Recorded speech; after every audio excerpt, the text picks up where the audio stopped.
Namaste, my dear brothers and sisters. The love and blessings of the Mother and Sri Aurobindo to all of you from Sri Aurobindo Ashram, Delhi branch. I have the privilege of welcoming to this series of Yes Talks today, Dr. Bir Khalsa. I've had the privilege of knowing Satbir for about 20 years. We first met at a yoga conference. Dr. Bir Khalsa is one of those unique people who took interest in yoga when yoga was not very popular. He not only learned yoga from Yogi Bhajan, he also converted to Sikhism. And it was with the idea of eventually doing yoga research that he did a PhD in neurophysiology, because those days there was no research on yoga going on anywhere, at least not in the United States. After his PhD, he again found that funding for yoga research was not available. People were not familiar with it. It was not very popular. They didn't think it was a topic worthy of good scientific research. And therefore, he went into some areas which could somehow be connected to yoga, like circadian rhythms. And then he connected up with his research on the efficacy of yoga in the treatment of insomnia. And by then, yoga had become much more popular and a respectable topic for research, to which Satbir was one of those pioneers who contributed. And the CAM division, the Complementary and Alternative Medicine division of the National Institutes of Health, started funding projects on yoga. And he was one of the rather successful researchers who received good funding.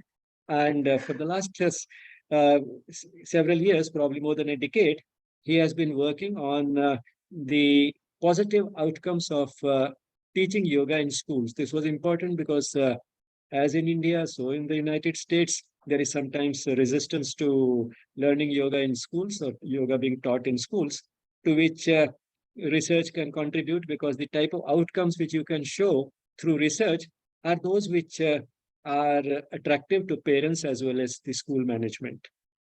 So with that background, I would request Satbir to share his research on this topic. And I'm sure, as I've heard him several times, he'll be able to make the points very effectively, and you'll have a good understanding of the subject by the time the talk is over. Well, thank you, Dr. Bijlani, for that kind introduction. And thank you for the invitation to present as part of this lecture series. It's an honor to be able to present to this group. I've had the honor and the privilege to be able to spend time at the Sri Aurobindo Ashram in Delhi, and also to visit the main center in Puducherry. So my topic is really the science and research on yoga in the public school setting.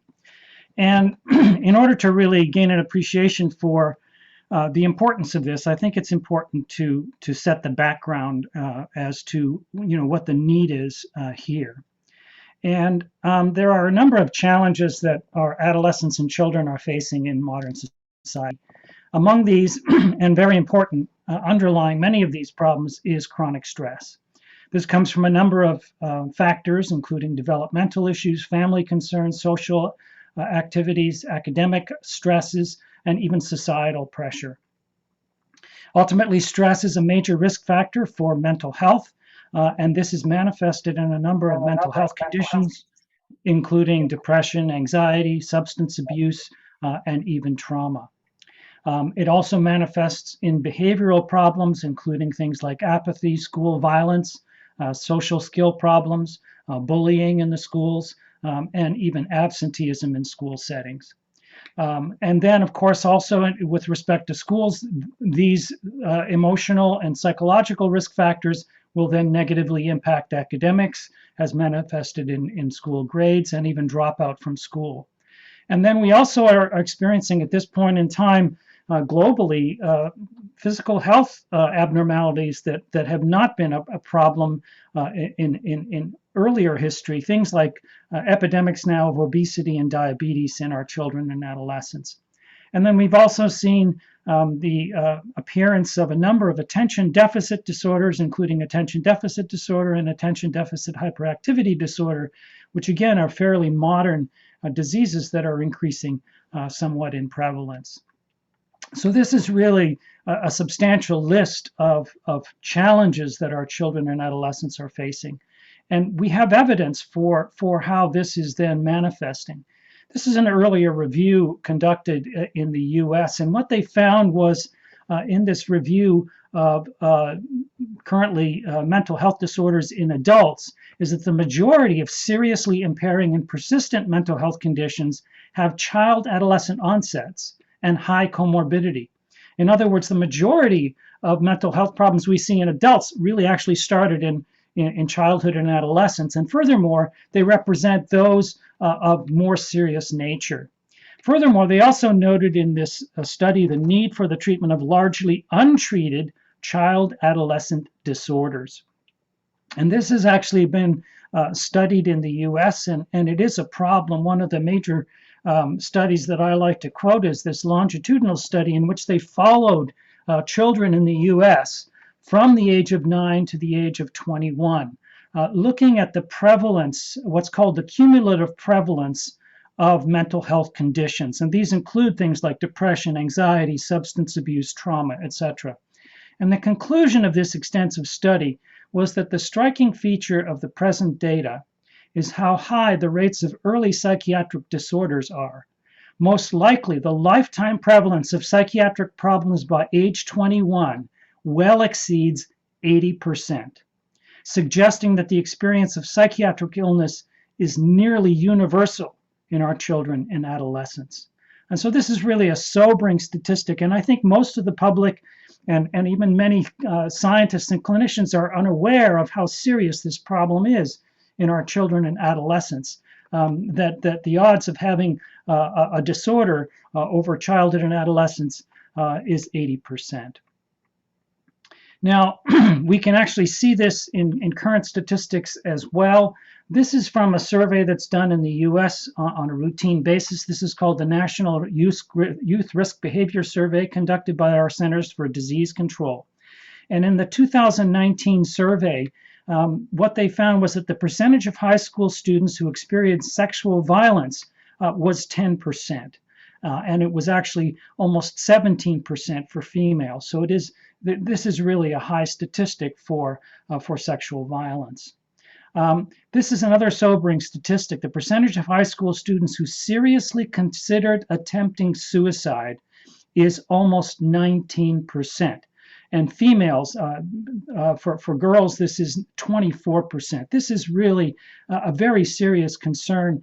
This really represents a high prevalence of depression in our child and adolescent population. And when we look at the statistics over time, what we can see is that there has not been much change since 1991. The percentage has really been fluctuating very little. And in fact, in 2019 is the highest value that we see recorded over this entire period of time. So clearly, what's happening in our children and adolescents in the United States is not being improved in terms of mental health characteristics.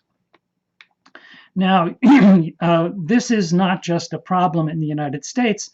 This is actually a global problem. And we have statistics also from India as well. And so this is from a recent paper just published in 2022, arguing for the use of mental health interventions among adolescents. And in their introduction, they stated that India is home to the largest number of adolescents globally, comprising about a fifth of its population, 243 million. A meta-analysis reports that 6.5% of the community, this means the adult and the entire population, and 23% of school children and adolescents have psychiatric disorders. And this is a quarter. This is a quarter of our school population, and this is very similar to the statistics we see in the US. India has the highest youth suicide rate globally, and suicide is the leading cause of mortality in this population. The National Mental Health Survey from 2015-2016 reported a 7% prevalence of psychiatric disorders in 13 to 17 years olds and was nearly equal among both the genders. So this tells us that this is, it's not any better in India. In fact, there's evidence that the mental health challenges of children and adolescents in India may actually be somewhat worse than we see in the United States. So this is, again, a very serious issue with respect to the burden of mental health problems. So how does yoga and meditation for children and adolescents, what is the scientific rationale for including these types of practices and interventions for our children and adolescents? And what I'm going to, and what we're going to see is that, in terms of yoga use currently, it is being used by children and adolescents in the US population. We have the fortune of having surveys done in the United States which have looked at child and adolescent use of yoga and meditation practices. And what we can see is that there is an increase from 2012 to 2017 in which almost 8% of children and adolescents from age 4 to 17 have been practicing yoga, up from 3% just 5 years earlier. And we've also seen a dramatic increase in the number of children also practicing meditation. So this is being practiced. In terms of gender, we can see that it is majority, more girls are practicing yoga than boys are practicing yoga. But for meditation, the numbers are more equal. In terms of India, we have very few surveys that have been done with respect to yoga practice. One survey looking at the practice of yoga in urban and rural and urban India suggested that 12% of the Indian population is practicing yoga. And this is somewhat similar to what we see in terms of the statistics in the US. In 2017, we see that 14% of the US population had practiced yoga within the past year. And this was actively practicing yoga in answer to the question, do you practice yoga? So this may be an underestimate compared to the US statistics. But a survey conducted that has not been published yet by the National Council of Education, Research and Training by the Kaivalya Dhamma Institute, in which they surveyed over 4,000 schools across India, reported that 97% of schools included yoga practices in their curriculum. Now, it's not clear to what degree the yoga was implemented as to how many times per week or how intensive the yoga interventions were in these school settings.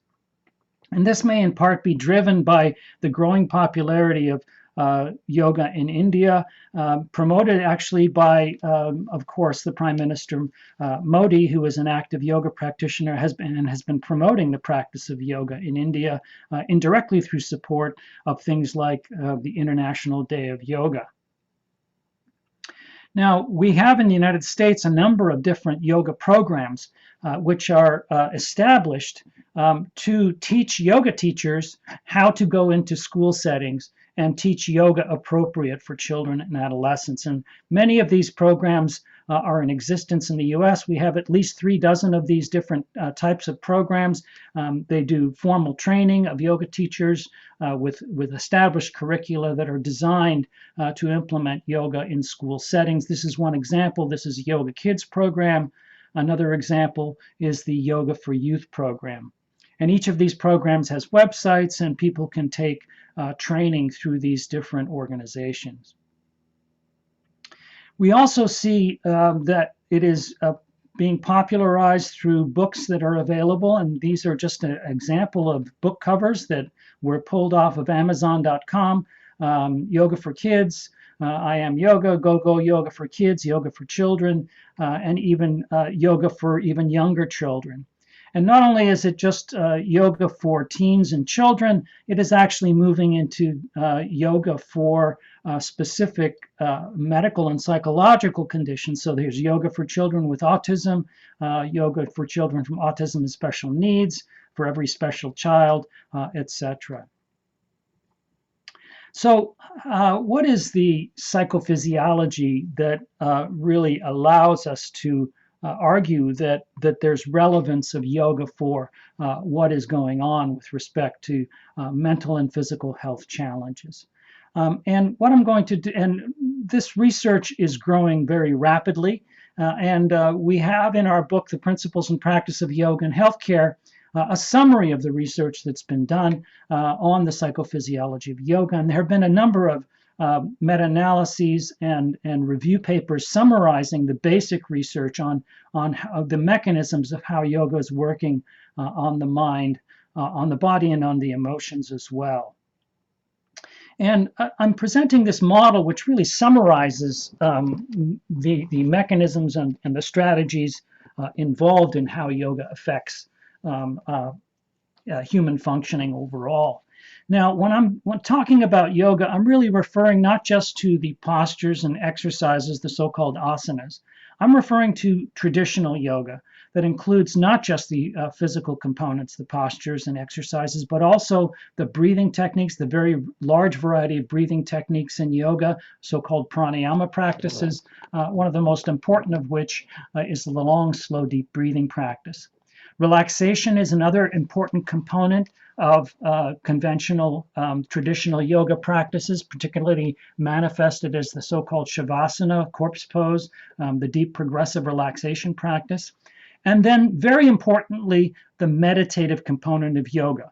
Historically, we know that the most important component of yoga practice from Patanjali's Yoga Sutras has been the application of meditative practices, the focus of attention in meditation.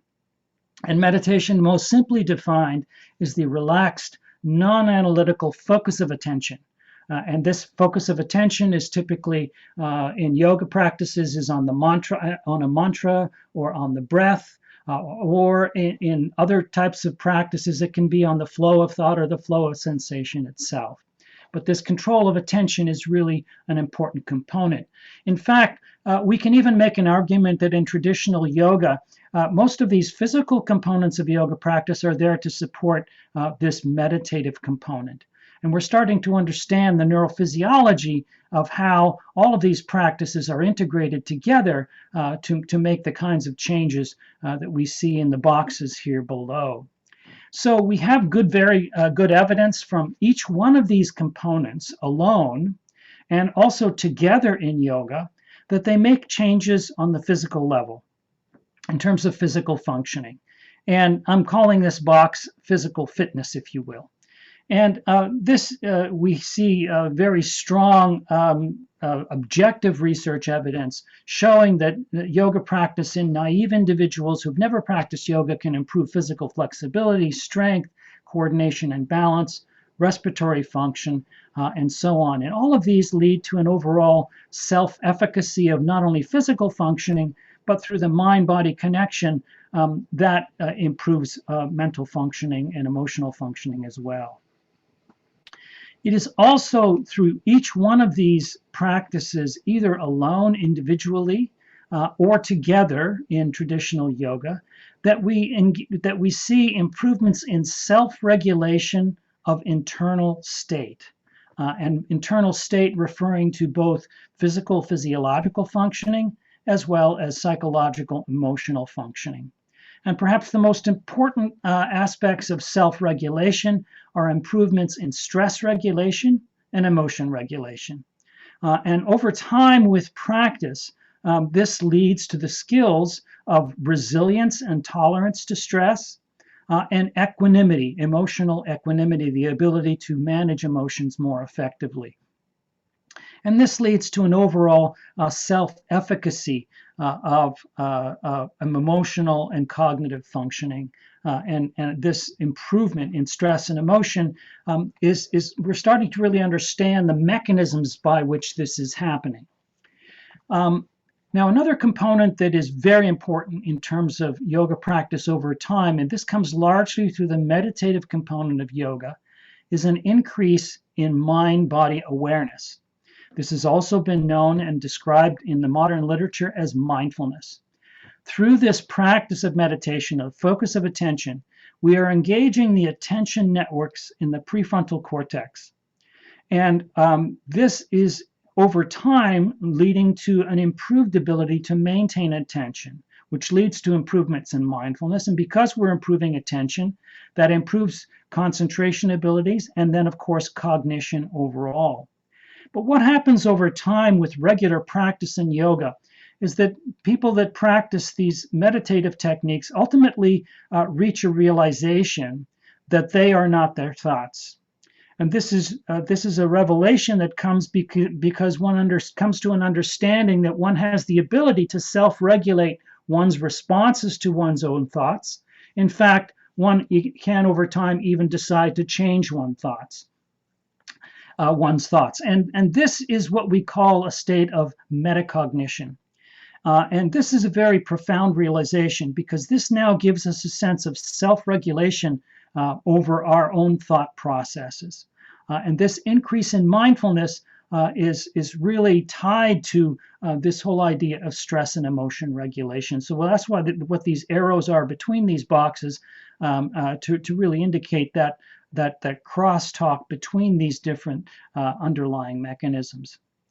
And then finally, it is largely through the meditation process, and this is typically over longer periods of time, that we see improvements in spirituality.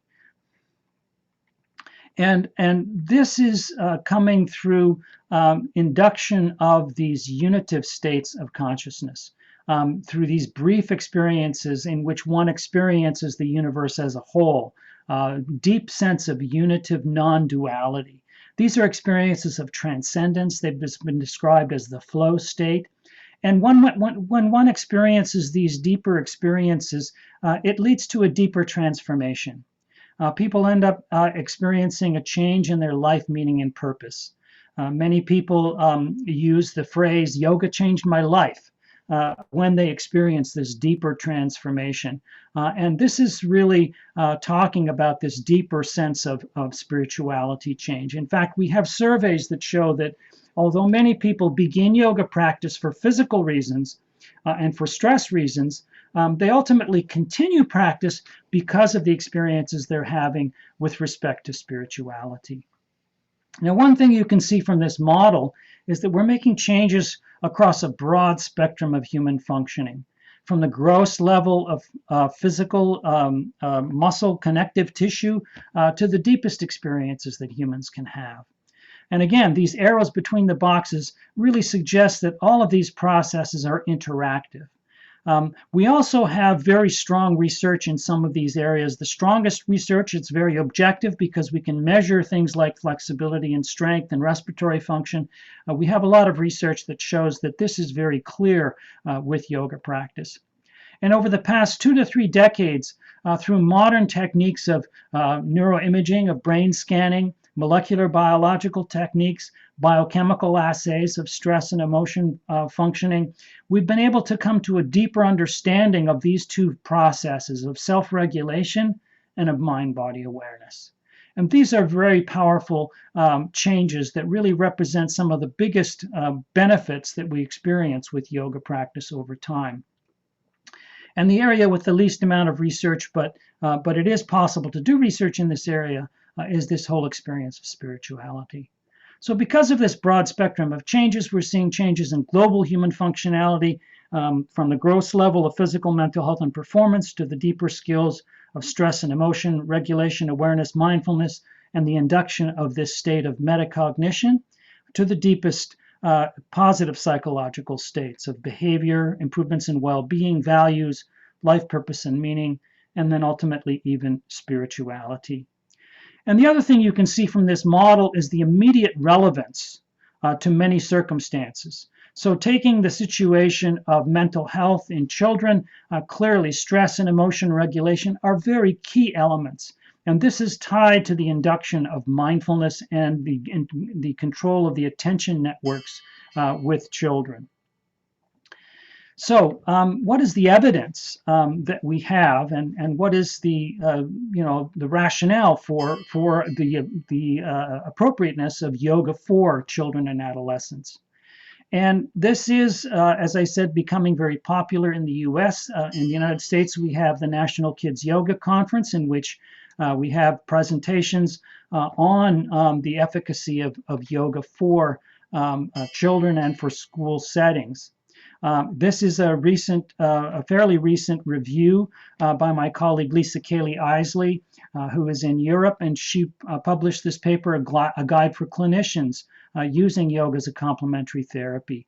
And there have been review papers summarizing the research that's been done on yoga specifically for children and youth, specifically looking at practices for treating problems that children are facing. And this was actually out of a journal that is owned by the American Academy of Pediatrics.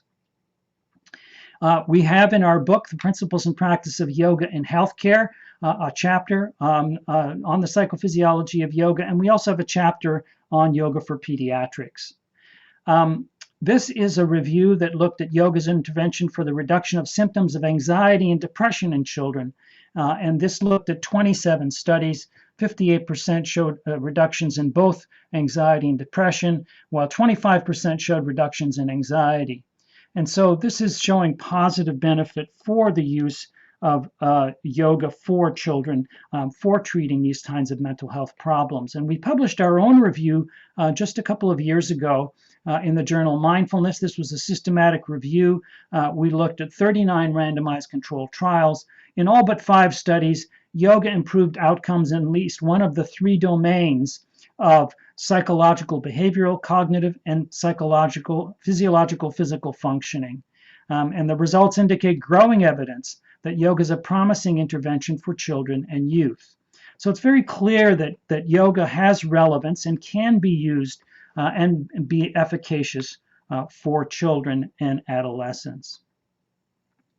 And summarizing some of the research from these review papers, we have now evidence that yoga for children and adolescents can improve stress, anxiety, and depression, can improve self-concept, cognitive function, memory and perception, flexibility, cardiopulmonary fitness, psychomotor and neuromuscular performance, and even facilitate weight loss. And many of these outcomes are really identical to the kinds of outcomes that we've seen in yoga for adults. So really, yoga is fully appropriate for children. Of course, the kinds of yoga that you have to apply depends upon the age of the child. It depends upon their abilities, etc. And so the yoga that we see in adult populations may be different than the yoga we see for children, depending upon the age. But children, even preschool children, can be taught these basic processes of the ability to self-regulate, ability to quiet their nervous systems in the form of self-regulation, and the ability to improve their ability to attend, so-called mind-body awareness and mindfulness. So this brings us to the question of yoga in schools. Obviously, if we're going to try and address this problem of mental health in our children, the best place to reach our children, of course, is in the schools, because all of the children are going to school. So if we can embed yoga into the school setting, we have the best opportunity to address the majority of children and really successfully improve this mental health burden that we see in our children and adolescents. Now, unfortunately, the school system, as originally set up, was really targeted at improvements in education to prepare children for society. And this is basically what's been called the factory model of education. Schools were built to train future factory workers during the Industrial Revolution. The belief was that the back door of the school leads to the front door of the factory, and students should only be taught the essential skills required to become a successful factory worker.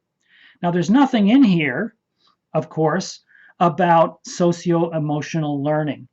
The skills that are necessary for children to be able to cope with stress, to cope with emotion, to have self-regulation of thought processes.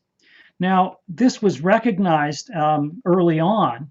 In fact, this book by Lewis Terman back in 1914, he was a leader in the field of school psychology. In 1914, he predicted that the health and welfare of a child will be regarded as one of as much importance as arithmetic and geography. Now, it's been, of course, over 100 years since he made this prediction, And I can say that it's completely failed. We have not implemented the health and welfare of a child as an important aspect of our school education system. And so this is a major failing, and this is contributing to this lack of our children being able to cope with modern society and modern life, and this is explaining this problem in mental health burden. And this has been recognized in India as well. In 1928, Swami Kaivalyananda, the founder of the Kaivalya Dhamma Yoga Institute, mentioned this in early work in India.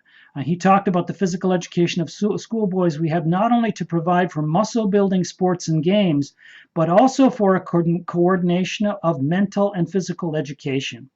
Hence, there should be no attempt to confine physical education schools to a practice of yoga exercises only.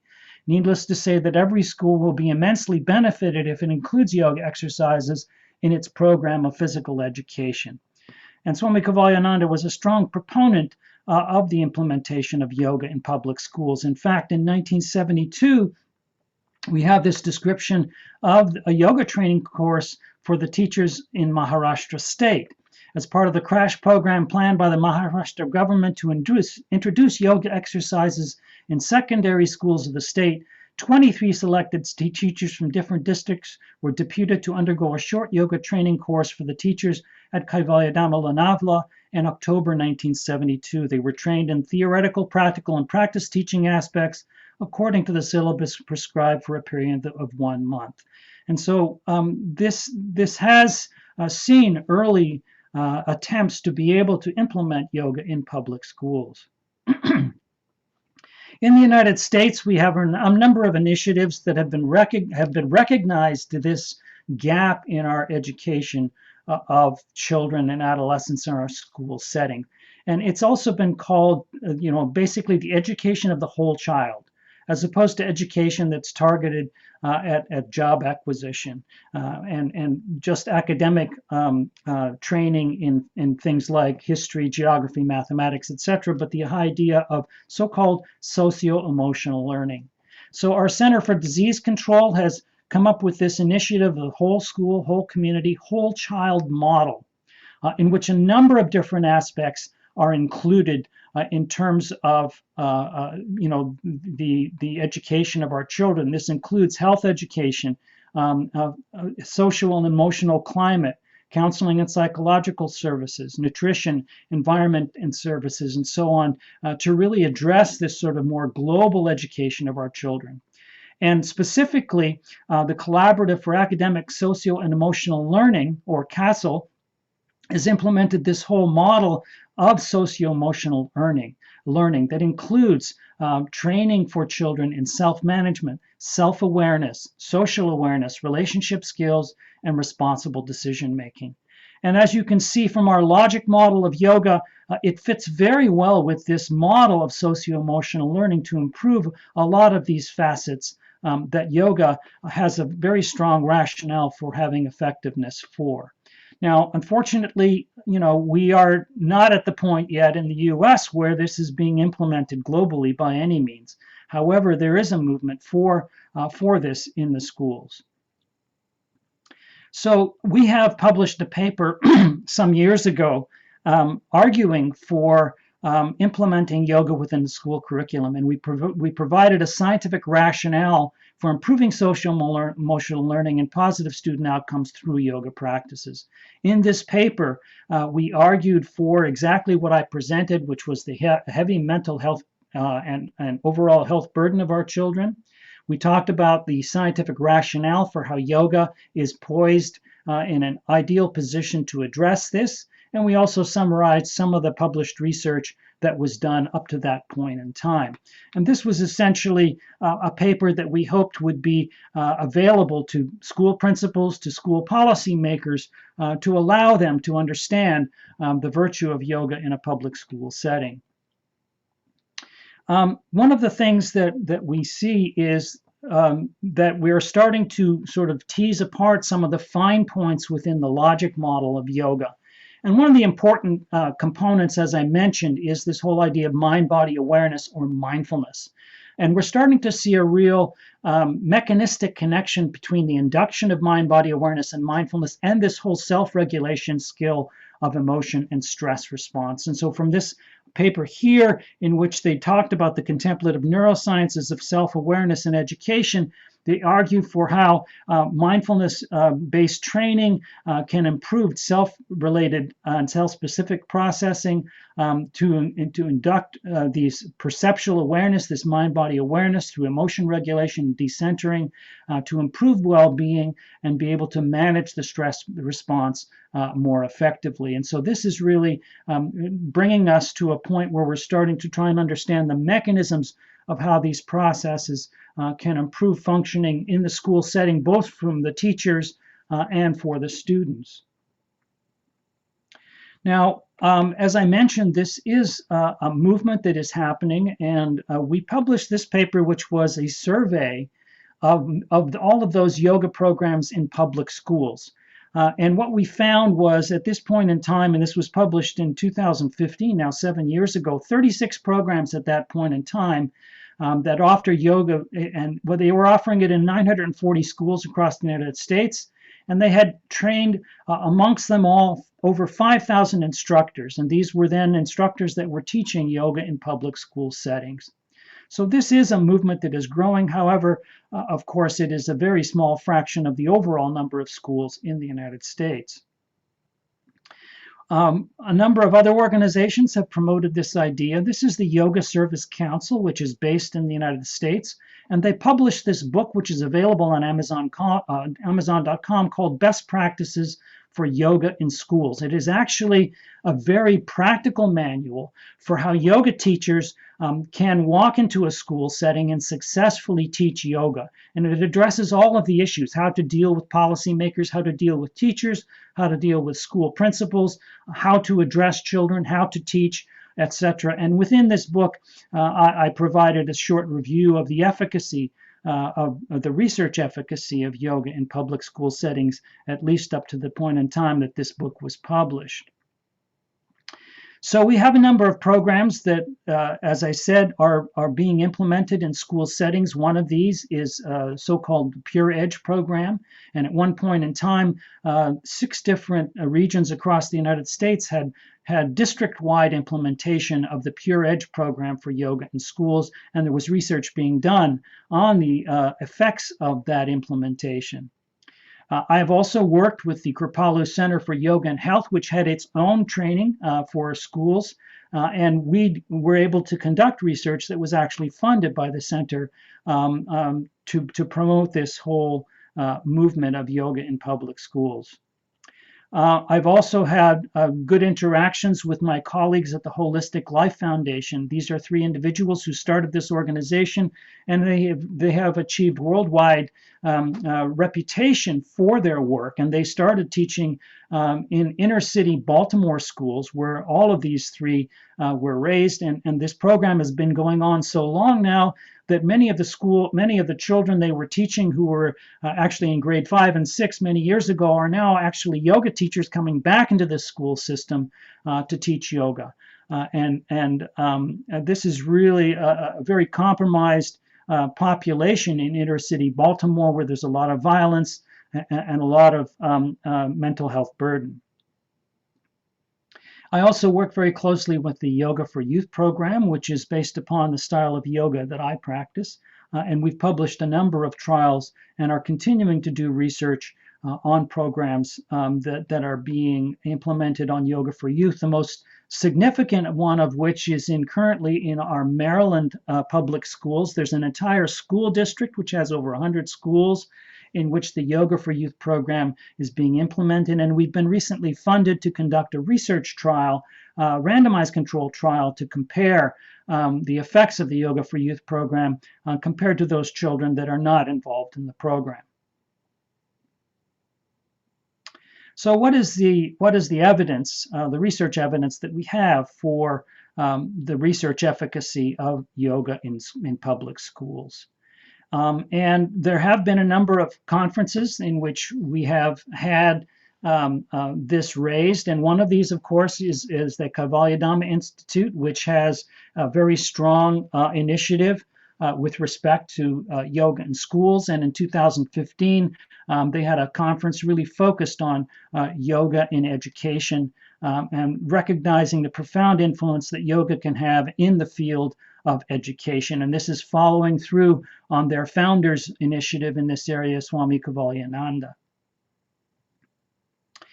In 2016, we published this review in the Annals of the New York Academy of Sciences, which summarized the research on yoga in public school settings. And in that review paper, we found that there were less than 50 studies of yoga in school settings at that time. And of course, if you are a scientist, you understand that 50 research studies really is a very, very small amount of research. And so this really is a field which is in its infancy. Most of the research up to that point in time was done in elementary schools. Many of those research trials did not use control or comparison groups, which of course makes those studies very weak relative to controlled studies. Many were also after-school programs. Of course, after-school programs represent all those children that self-select into the programs. And so there is a weakness in that particular research design compared to yoga programs, which are implemented within the school curriculum. Interestingly, there was a significant number of studies published up to that time with actually negative results. And again, this represents the infancy of the field. We are trying to understand the duration necessary to achieve positive results, the kinds of outcome measures that are ideal to use with children, the kind of environment that's important for implementing yoga in schools. One of the important issues is not just teaching the yoga to the children, but getting it into the school as a whole so that the entire school embraces this whole concept of the implementation of yoga. So for example, if the teachers in the school are not sympathetic to yoga, the children may not be engaging in the yoga practice to the same degree that they could with teachers that are really supporting yoga practice. And there were also numerous other methodological weaknesses in a lot of this research that's been published. And one of the really challenges that we're experiencing, of course, is funding. It's very difficult to get research funding for this kind of research. So when we looked at the implementation and the publications that were done, this was from the 2016 review. And what you can see is that the timing of these really has had very few studies early on. But ever since the turn of the century, we can see a dramatic increase in the total number of these publications. And it's not just growing in terms of the total number of publications, but this orange curve represents the randomized control trials, which are the gold standard, the trials that give us the most interpretability and the strongest research evidence. So this is an area that is growing in popularity. Just to give you an example of some of the studies that have been published, this is an early study by my colleague Shirley Tellis at the Patanjali Research Foundation in Haridwar. And what they did in this study was they looked at physical, cognitive, and emotional measures after a 3-month yoga program in a public school setting. This was a randomized controlled trial in which they compared yoga against a physical activity practice. Now, there were really no differences between the two in terms of outcome. The physical activity practices also had positive outcomes. What I'm showing you here in this table are specifically improvements in measures of self-esteem. And what you can see is that the total scores of self-esteem and general self-esteem, as well as parental self-esteem, were all statistically significantly improved with yoga practice over this 3-month period. And these represent fairly strong effect sizes of 0.6 and almost 0.8 in terms of scores on self-esteem. Now, unfortunately, there have not been a lot of studies of yoga in public schools in India looking at emotional benefits. Many of the studies actually have been looking at cognitive performance. Some of them there's a study out of Kaivalya Dhamma that was looking at nutritional intake. But other studies have focused on sort of more academic performance, but very few studies have really addressed this whole issue of mental health improvements. And this, I think, is a weakness in the focus in studies that have been done in India. And there needs to be more focus on mental health benefits of yoga practice in these studies, especially given the very strong burden of mental health problems with children and adolescents in India. Just to show you some of our work, this is our early work with the Kripalu Center for Yoga and Health, and these were semester-long research studies, and we did try and focus on looking at mental health outcomes. And the summary from some of these trials, when we put them together, is sort of summarized in this figure here. And we looked at a number of outcomes that seem to have some kind of movement. And so these represent mental health conditions such as social stress, attitude to school, anger, resilience to stress, negative mood state, anxiety, and anger expression. And what you can see, and these were randomized control trials. These schools had their classes assigned either to regular physical education as usual, or to, as shown in the pink, a yoga intervention in place of the physical education classes. And these were delivered, the classes were 2 to 3 times per week over the course of a single semester. And what you can see in the pink bars, this is the improvement in the yoga group. You can see that there's not much change. And if we were showing you this data without a control group, you would look at this data and say, well, yoga didn't really do anything. These children are the same at the end of the semester as they were at the beginning of the semester. But the important thing is, here is the control group change. And what we are seeing is a degradation of mental health characteristics in the control group. And this is really allowing us to see what's happening on a semester level basis with the mental health of our children. It is deteriorating. And so what yoga is doing in this study is it is essentially preventing this deterioration.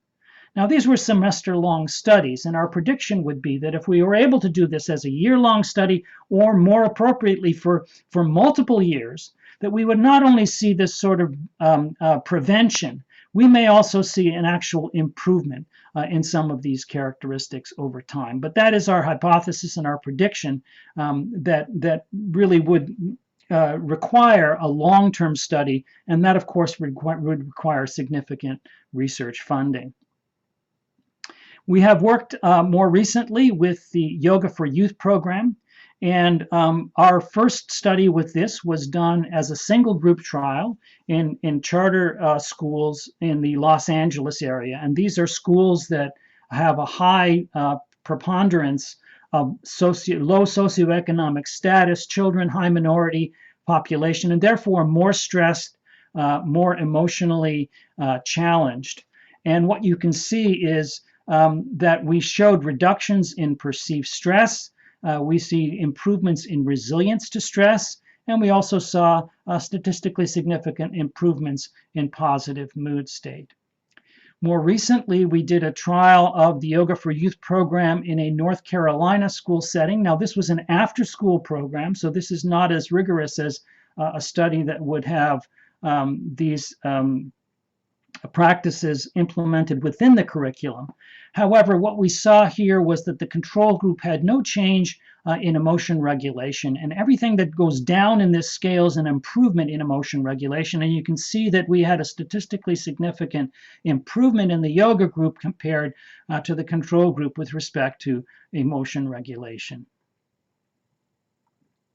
So overall, what we saw in many of these studies, again, we see stress coping improvement, particularly things like perceived stress and resilience to stress, improvements in self-regulation of both stress and emotion, improvements in physical and emotional arousal, improvements in moods like anxiety, aggression, hostility, anger, mood overall, anxiety and depression, improvements in some studies in rumination and cognitive functioning, improvements in self-esteem, improvements in mental, social, and physical well-being, and even changes in behavior. And again, the changes that we see here are really pretty much identical to the kind of changes that we see in adult studies of yoga intervention. So really, this is telling us that yoga is fully appropriate and fully efficacious to the same degree that it is in adult populations. Now, going back to our model that I showed, those 4 categories that are seeing improvement: physical, on the physical level, physical fitness, things like muscular performance, flexibility, and even respiratory functioning, self-regulation of stress and emotion, mind-body awareness and mindfulness, and even spirituality. These are the sort of 4 components that we've seen in our logic model. And we have done a number of qualitative studies as well as the quantitative self-report measures. And when we examine what the students are saying, we can actually see the validation of this logic model. And so these are quotes taken from some of the studies that we've done looking at qualitative outcomes. So in terms of the physical level, in terms of the physical fitness, one student reported, "I like to run a lot, and it can usually go better when I feel flexible. And I've been feeling better when I run since practicing yoga. I also ski, and the balance has helped a lot. I do better trails, harder trails now."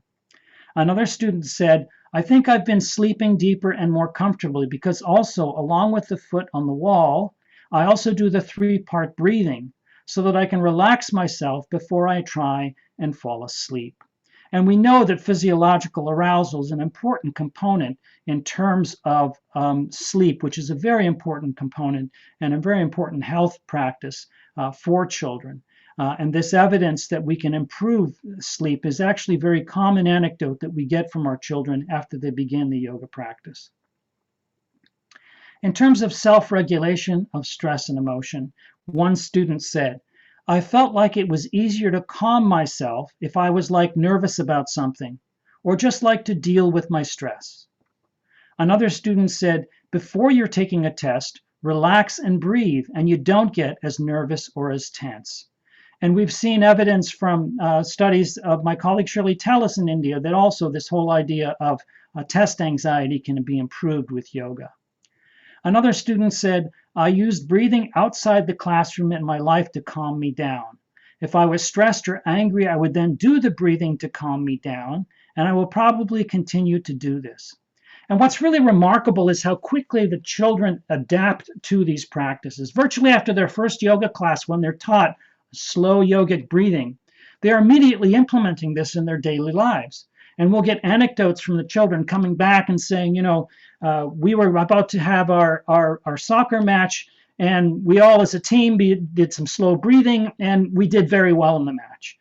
Or another student will come in and say, "I was going to fight with my brother because we were arguing over this toy, and I decided to do a few slow, deep breaths and not to hit him."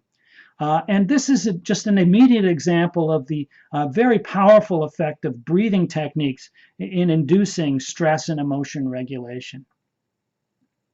In terms of mind-body awareness, one student said, "I learned how to pay attention to how my body feels." This is really very precise in terms of how it affects this whole idea of mind-body awareness and improvements in sensitivity. Another student said, "Respecting how my body works, the poses helped with gaining control over myself. Yoga gave me a new perspective on my body, and I have more control than I thought I did." Another student said, "I noticed myself changing, an increase in self-awareness, and it felt like instant gratification." And then finally, this last quote is really indicative of this improvement in mind-body awareness and its effects on behavior. One student said, "I've been eating healthier, more fruits and vegetables, and not a lot of junk food, for example, ice cream and candy." And of course, we did not give nutrition recommendations in our classes. This has come and evolved at the improvement in mind-body awareness. Students become more sensitive to the consequences of their own behavior. So when they find that they're eating less junk food, they feel better. When they eat good food, they feel better. When they exercise more, they feel better. When they exercise less, they feel worse. And so this kind of improvement in self-awareness is at the heart of behavior change, which is very important in a climate in which these are risk factors for non-communicable diseases, which are impacting our children, both with respect to mental health conditions as well as physical health conditions like type 2 diabetes and obesity. And then finally, there is spirituality. However, these are semester-long studies that we did, and one does not expect huge changes, but there is within some of these quotes this suggestion of that direction. One student said, "I'm fascinated by the culture of yoga, how people can change their lives and help themselves physically, emotionally. I'm interested in learning more." Another said, "I've been a lot more happier lately. I feel like a better person, making better choices and staying out of trouble." And then finally, we've had yoga in one school for a while, for a couple of years, and this is from the school counselor. "Yoga has made a huge impact on our school. It is making our school a better place." So when you change the behavior of individual students, that translates into the global environment in terms of all of the students having that kind of change. So I'm acknowledging the support of the Kripalu Center for Yoga and Health, which supported our yoga and school studies. I also work with the International Association of Yoga Therapists, who is very supportive of research on yoga. I also work as the director of yoga research for the Kundalini Research Institute, which supports the style of yoga that I am involved with. And I also work as the director of yoga research for the Yoga Alliance. My goal here is research education on yoga. And we have on the Yoga Alliance website free access to a number of yoga research videos, webinars, and even research citations. And some of these are really focused on yoga in the school setting. So if you go to this free access site, you can see a list of reviews and notable publications in this field. And I close with this cartoon, which really is highlighting this modern societal unfortunate change that we are experiencing. We're experiencing a high burden of mental and physical health problems, both in our adults and our children. And it is because we do not have in our schools any education in social emotional learning in these constructs that yoga can provide. So if we can provide the research necessary for policymakers to implement yoga in public schools, hopefully we can change this outcome to a better outcome in the near future. And I close with one final slide, which is a yoga image, which is actually embedded in semi-precious stones into the wall, one of the walls of the Harimandir Sahib, the Golden Temple, in Amritsar. So thank you for your attention, and I'm happy to answer any questions.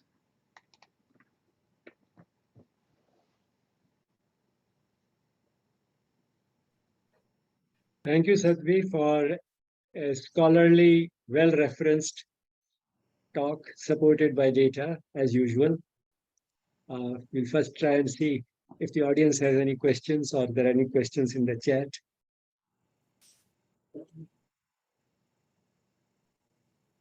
Good evening, sir. Can I ask a question? Please go ahead. Yes, myself, Mrs. Manjari Kantak. I'm from Pune. Sir, I want to ask about the research process. I mean, myself, I am MSc in Environmental Management, MA in Music, Ayush Mantralaya Level 3, and the Yoga Therapist. I want to join this kind of researches. So how can I proceed? Otherwise, you can send me mail and I can ask which is the best option. Thank you so much. Sir. Thank you. So there are many answers to this question. And of course, it depends upon to what degree you are interested in being involved in research. And it goes from just supporting this research to actually being a researcher oneself.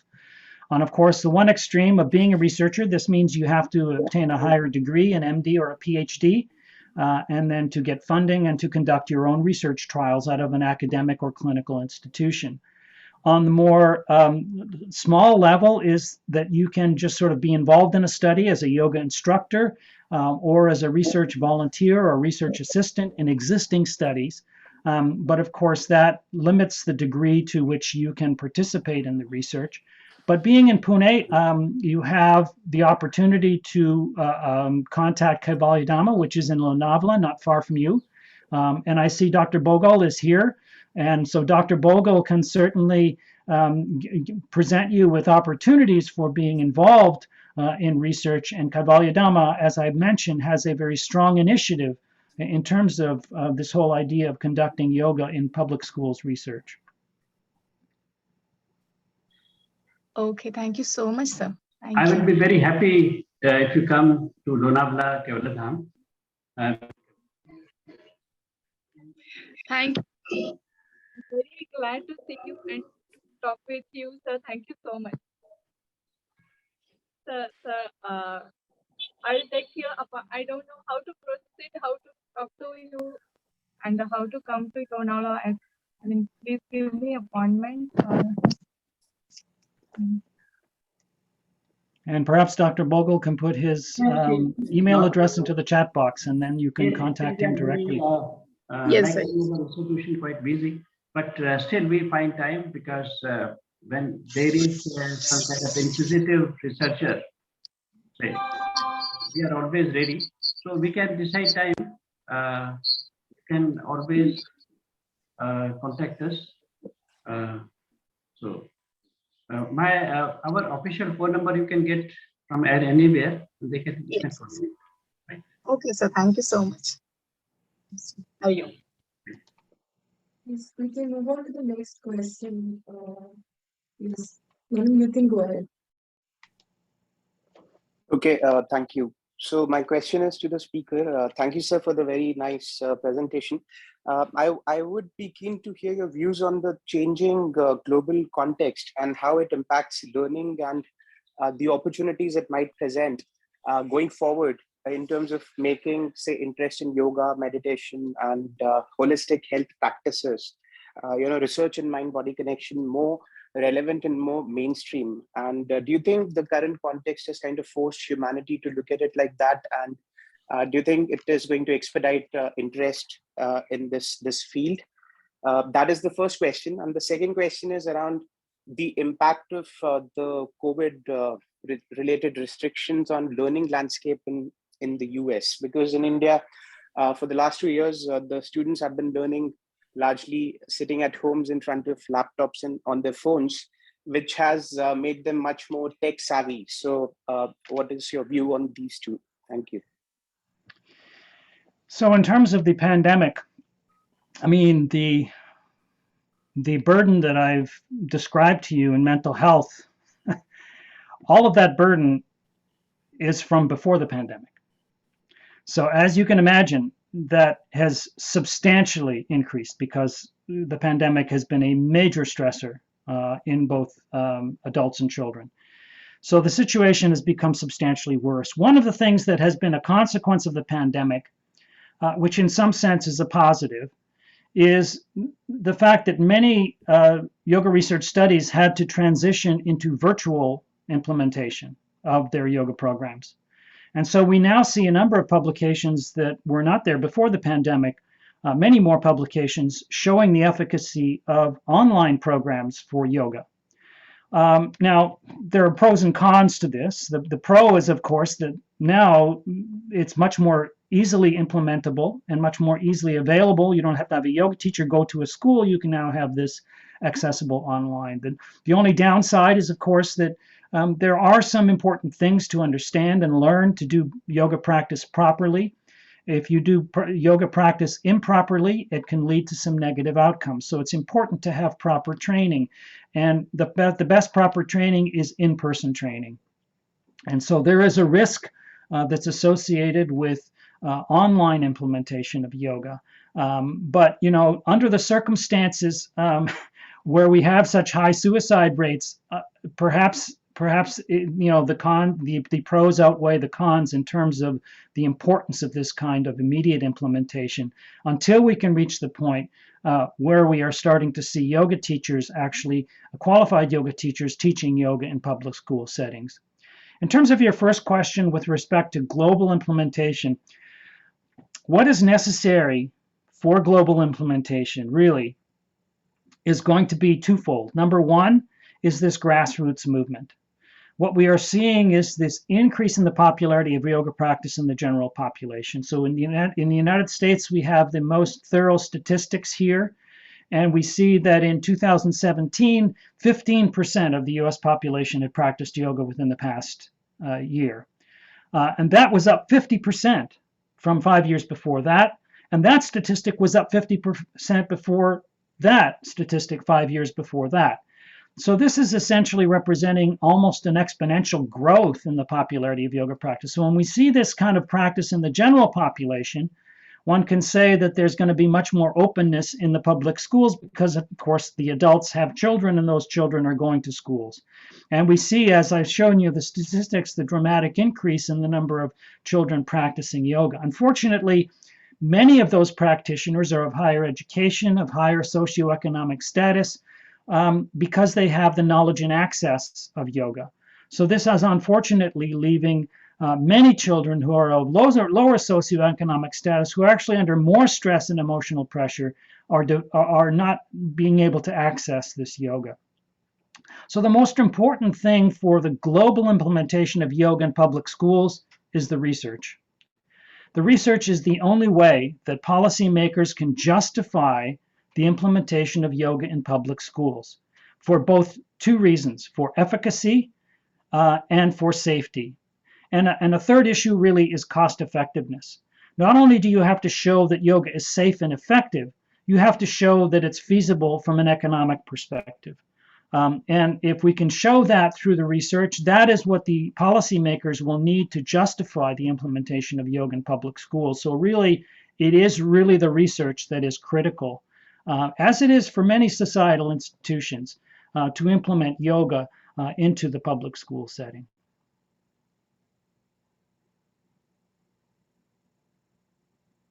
And for the recent question I had, I was able to put up Dr. Bogol's email address into the chat box.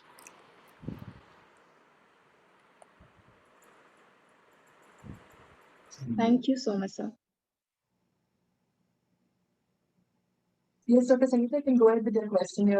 Hi, Satnam Satbir Singh. I apologize that I wasn't able to be at the beginning of this seminar, but it's great to meet you. And I had the good fortune of being family friends with Yogi Bhajan and of learning Kundalini Yoga directly from him. And he actually used to come to my grandfather, who was a doctor in Delhi, and learn anatomy before he moved to California to teach yoga there. So we have a long family history with Yogi Bhajan. I was just really interested in terms of the research that you're doing. Have you done any, and please, again, I apologize if you've already mentioned this and I wasn't there, but have you done research on White Tantra and the whole White Tantra practice? Because that's very special from my experience. Yeah, so for those who are not familiar with this, Yogi Bhajan taught Kundalini Yoga, and that was the major thing that he taught in the West, and this has become a very popular style of yoga across the world, particularly in North America, Europe, and South America. It is not so prominent in India, however. And another practice that Yogi Bhajan taught was what is so-called white tantric yoga practices, which was practiced partners in a large group.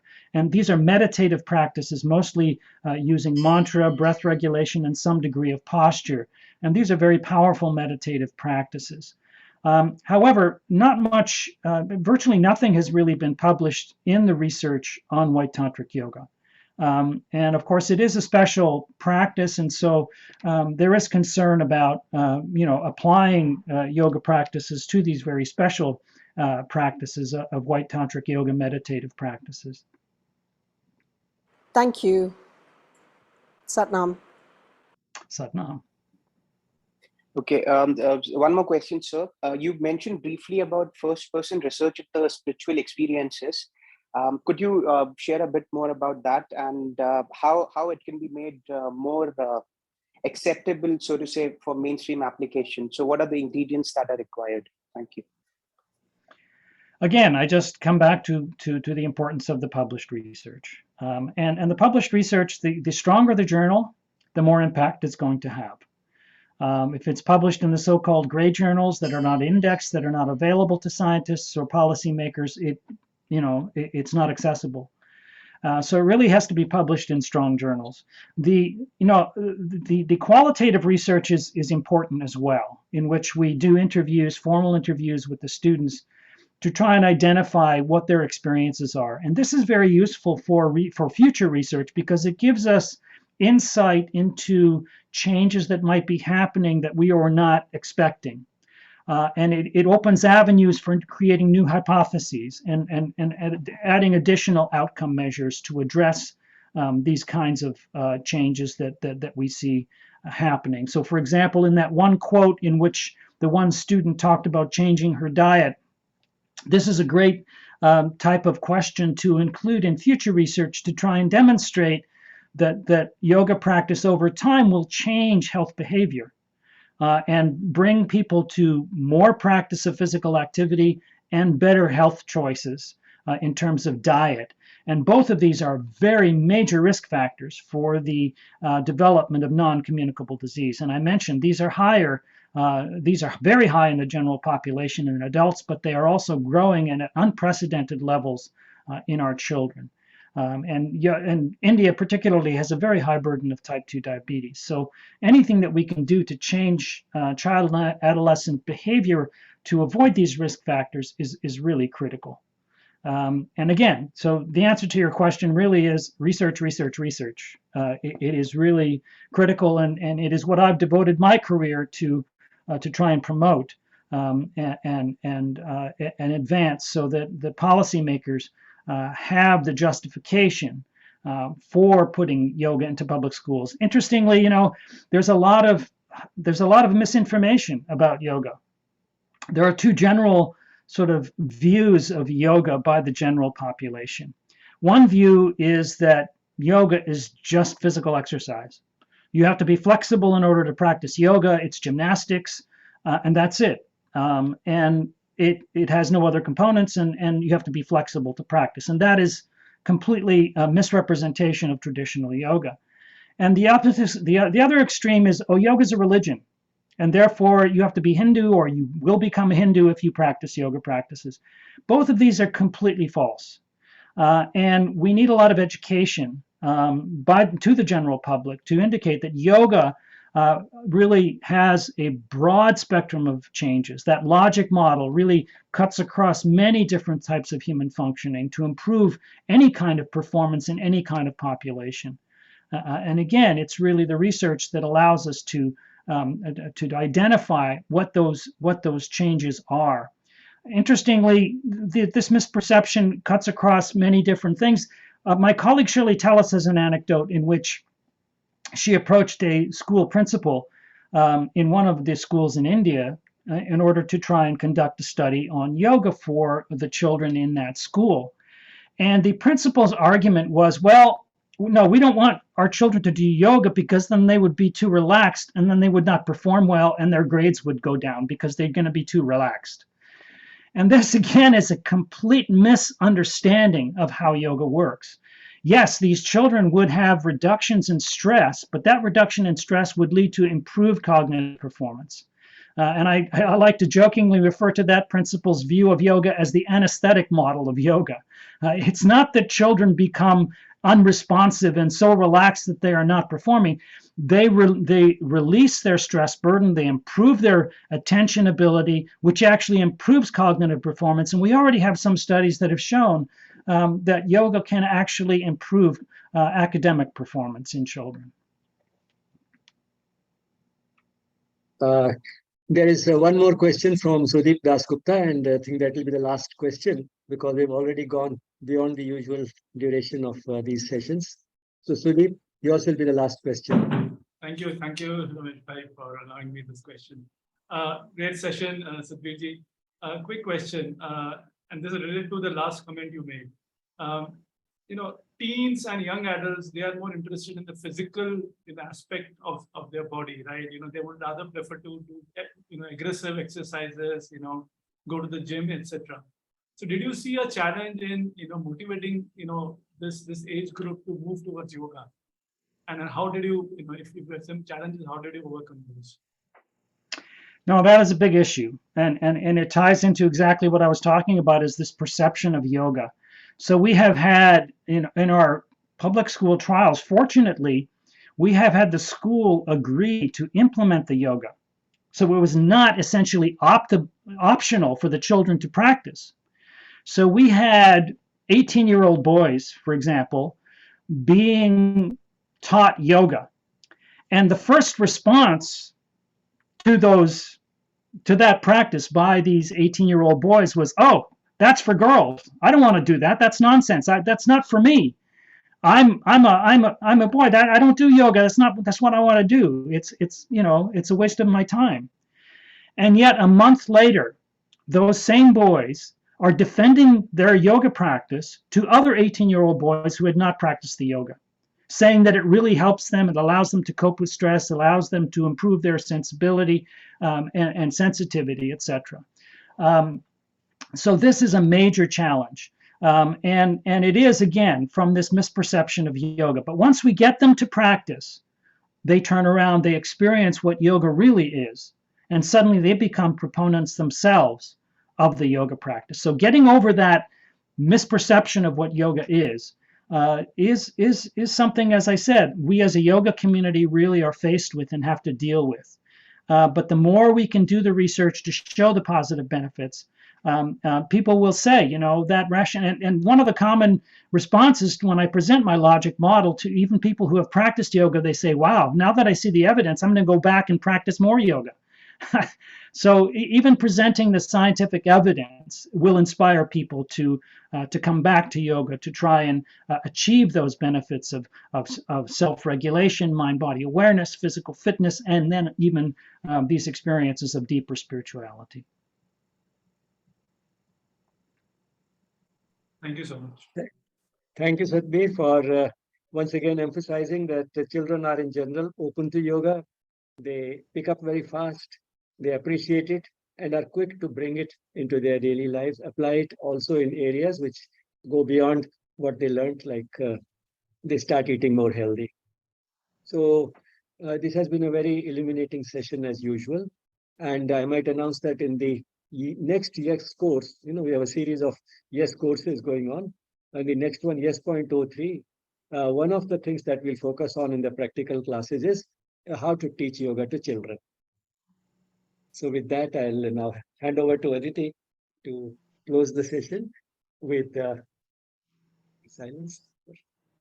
Thank you everyone for being present, and gratitude to Dr. Satbir Singh. We can close with a moment of silence. Thank you everyone.